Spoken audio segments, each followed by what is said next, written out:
નમસ્કાર મિત્રો, હું છું તમારો શાહમદાર મુસ્તક છે. અત્યારે આપણે ધર્મશાળાની અંદર પંકજ બાપુની ત્યાં આવ્યા છીએ. આજે હનુમાન જયંતિ છે, તો હનુમાન જયંતિનો પ્રસાદીનું આયોજન વર્ષો પહેલા જે પ્રેમદાસ બાપુએ ચાલુ કર્યું હતું, એની પરંપરા જાળવી રાખી શિવરામ બાપુએ.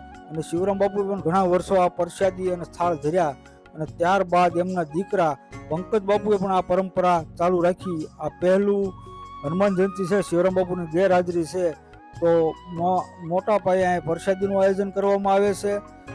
અને દર વર્ષે પૂનમને હનુમાન જયંતિના દિવસે અહીં પ્રસાદીનું આયોજન થાય છે. લાડવા મિત્રો અત્યારે બનીને કમ્પ્લીટ થઈ ગયા છે, તમે જોઈ શકો છો, બરોબર છે.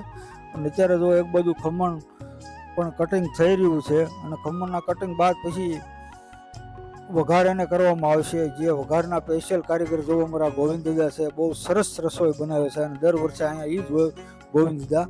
તો હવે પ્રસાદી બધી કમ્પ્લીટ થઈ ગઈ છે, અને કાઉન્ટર પણ ગોઠવી દેવામાં આવ્યું છે મિત્રો.